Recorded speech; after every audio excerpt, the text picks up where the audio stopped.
بڑی تیزی سے اسلام آباد میں عدالت میں میرا توشہ خانہ کا کیس چل رہا ہے. ہمایوں دلاور صاحب پریزائڈ کر رہے ہیں اس میں, اور ہم نے کوشش بڑی کی ہے کہ چیف جسٹس اسلام آباد ہائی کورٹ, اور ہم بڑی دیر سے کوشش کر رہے ہیں کہ وہ ہمارا کیس ٹرانسفر کریں ہمایوں دلاور سے, کیونکہ یہ حق ہوتا ہے ایک جو ہر شخص کا, اس کا ہمیں آئین, ہمارا قانون حق دیتا ہے کہ اگر ہمیں ایک اعتماد ایک جج پہ نہیں ہوتا تو ہمارا حق ہوتا ہے کہ ہم اپلائی کریں کہ ہمارا کیس ٹرانسفر کر دیں.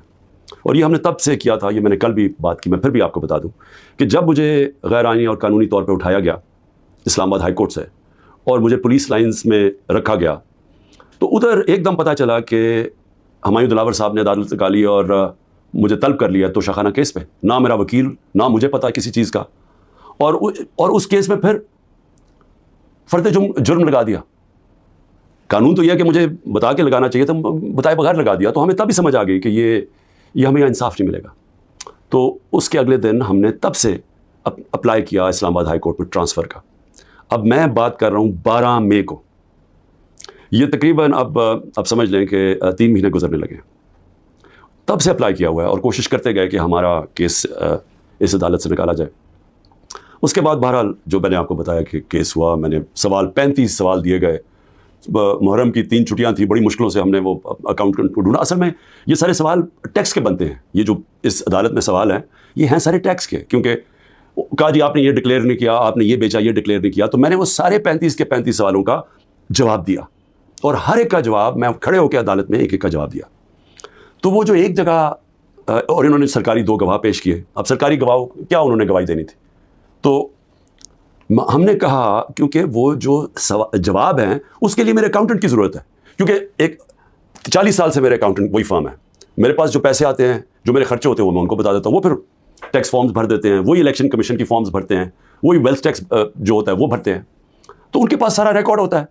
تو اب میں تو نہیں جواب دے سکتا کئی چیزوں کے. تو میں نے گواہ کے اندر اپنے اکاؤنٹنٹ کو کہا کہ وہ بیٹھے, اور وہ جو خاص طور پہ ایک جگہ پہ بات پھنسی ہوئی ہے کہ جی پیسے تو آپ شو کر رہے ہیں, لیکن پیسے کے اوپر آپ نے یہ نہیں لکھا کہ توشہ خانہ کا پیسہ تھا. اماؤنٹ پورا ہے لیکن توشہ خانہ وہ نہیں لکھا. تو یہ اکاؤنٹنٹ نے بتانا تھا کہ وہ فارم اس نے جیسے بھی بھری, کیونکہ فارم تو وہ بھرتا ہے. بہرحال 1 گھنٹے کا ٹائم دیا گیا اور کہا کہ 1 گھنٹے میں اب یہ نہیں پہنچے گا. تو چلو, اب اکاؤنٹنٹ 1 گھنٹے میں کیسے پہنچ سکتا ہے, یہ کوئی ملٹری ٹرائل تو نہیں ہو رہا. اس کو وٹنس ختم کر دیا, اور بھی ہم نے بلائے ہوئے تھے وٹنسز جنہوں نے گواہی دینی تھی انہی چیزوں کو, اور جو میرا حق ہے. اب ایک فیئر ٹرائل ہوتا ہے کہ آپ کو موقع ملے کہ مجھے ایکیوز کریں, مجھے موقع تو دیں کہ میں اپنی صفائی پیش کر سکوں. نہیں موقع دیا گیا, اور بڑی جلدی سب کچھ تیزی سے کیا جا رہا ہے. چھٹیوں میں کبھی ٹرائل نہیں ہوتا. یہ آج کل عدالتوں کی چھٹیاں ہیں, چھٹیوں کے another day to day trial ہو رہا ہے. جلدی پڑی ہوئی ہے کہ کسی طرح یہ بس جلدی سے ختم ہو جائے. موقع بھی نہیں دے رہا ہے. 1 دن کیا ہو جائے گا کہ 1 دن ڈیلے ہو گیا, 2 دن ڈیلے ہو گیا, کون سی قیامت آ گئی. وٹنسز آئے, ہم تو مطمئن ہو جائیں کہ ہم نے اپنا کیس پوری طرح لڑا ہے. لیکن چھٹیوں کے اندر بھی جلدی پڑی ہوئی ہے کہ کسی طرح فیصلہ آئے. حالانکہ ہم سپریم کورٹ میں بھی ہیں, اور اسلام آباد ہائی کورٹ سے مجھے کہنا پڑتا ہے کہ میں کافی مایوس ہوں کہ وہ نہ فیصلہ کرتے ہیں, وہ کھینچتے بھی جاتے ہیں, وہ پورا موقع دے رہے ہیں کہ یہ جب فیصلہ ہو جائے. یعنی اگر ہم نے ٹرانسفر کا اتنی دیر اپلائی کیا ہوا ہے تو کم از کم فیصلہ تو کریں.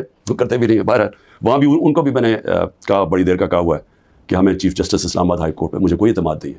جب مجھے اٹھایا گیا وہاں سے, آپ سوچیں کہ مجھے غیر قانونی اور آئینی طور پہ اٹھایا گیا ان کی عدالت سے, اور انہوں نے اس کو لیگلائز کر دیا. یعنی اصل میں تو ان کو انلیگل کرنا چاہیے تھا.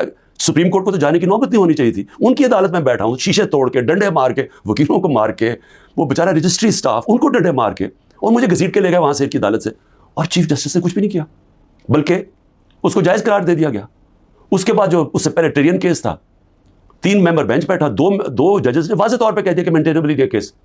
چیف جسٹس صاحب فیصلہ نہیں کر رہے, وہ بھی لٹکائے ہوا وہاں. اور ہمیں اعظم سواتی کو بہت اعتراضات ہیں. انہوں نے لیٹر لکھا کہ مجھے اعتماد نہیں ہے آپ کے اوپر. تو نہ وہ اپنے آپ کو ریکیوز کرتے ہیں, نہ ادھر نیچے سے ریکیوز کر رہے ہیں. اور پھر ہمیں بڑا ایک سیریس چیز ہے یہ جو فیس بک پہ, لیکن فیس بک 90 دن تک فیس بک کا ریکارڈ ان کے پاس پڑا ہوتا ہے. اگر FIA یا جج صاحب ایک صرف آپ کو ای میل کرنی ہے فیس بک کو کہ یہ کیس ہو رہا ہے, آپ مہربانی کر کے بتا دیں کہ 90 دن تک ان کی جو بھی فیس بک میں پوسٹ تھی وہ کون سی تھی.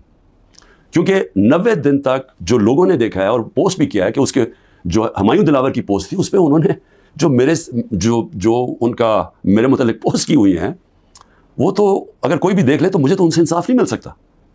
لیکن وہ FIA کے پاس گئے اور FIA نے جناب کہا جی وہ کیونکہ ڈیلیٹ ہو گئی ہیں وہ ایف آئی اے نے کلین چٹ دے دی, میچ فکس ہوا ہے. ابھی بھی اگر آپ کسی کو انصاف کی فکر ہے چیف جسٹس اسلام آباد ہائی کورٹ کی یا ایف آئی اے کو, تو بڑا سیدھا ہے کہ ایک ای میل کریں اور فیس بک کو کہیں کہ ہمیں 90 دن کا دیں, اس میں پتہ چل جائے گا کہ کیا دلاور صاحب مجھے انصاف دے سکتے ہیں یا نہیں دے سکتے. میں اس کے بعد دوسری بھی بات کرنا چاہتا ہوں, کیونکہ یہ تو اب دیکھتے ہیں, یہ بڑی تیز سپیڈ سے چل رہا ہے, اب دیکھتے ہیں آگے کیا ہوتا ہے. لیکن ابھی تک تو کوئی امید نہیں نظر آ رہی کہ جو فیئر ٹرائل ہوتی ہے وہ مجھے ملے گی, جو میرا رائٹ ہے. دوسری چیز یہ جو انہوں نے 2 بلز اسمبلی میں لے کے آئے بڑی تیزی سے, پتہ نہیں انہوں نے کتنے بل پاس کر دیے 1 گھنٹے کے اندر, کوئی 15 نئی لیجسلیشن لے آئے. وہ گورنمنٹ جو جا رہی ہے 15 لیجسلیشن, 8-10 لوگ بیٹھے ہوئے تھے اسمبلی میں, جمہوریت کا مذاق اڑا ہے, نہ وہ بل پڑے گئے ہیں نہ کچھ ہے, جلدی جلدی سے, اور سارا بل کے پیچھے بدنیتی ہے. اور یہ جو 2 بلز انہوں نے انٹروڈیوس کیے ہیں, سیکریسی ایکٹ اور prevention of extreme violence act, یعنی یہ جو 2 بل ہیں یہ تو ایک قوم کو غلام بنا رہے ہیں. یہ تو اسٹالن کی USSR کے اندر اس طرح کے تو قانون بنتے تھے, یا نازی جرمنی میں بنتے تھے, لیکن یہ کسی آزاد معاشرے میں تو کوئی تصور بھی نہیں کر سکتا کہ انٹیلیجنس ایجنسی فیصلہ کریں گی, کسی گھر میں بھی گھس جائیں گی اور فیصلہ کریں گی کہ یہ گھر کے اندر کوئی دہشت گرد ہے, اور وارنٹ ایک جو ہوتا ہے گھر میں گھسنے سے پہلے آپ کو سرچ وارنٹ لینا پڑتا ہے, اس کے بغیر آپ گھس جائیں گے گھروں میں, کسی کے گھر میں بھی گھس جائیں گے اور کچھ بھی کریں گے, اور کسی کو ان کو روکنا نہیں چاہیے.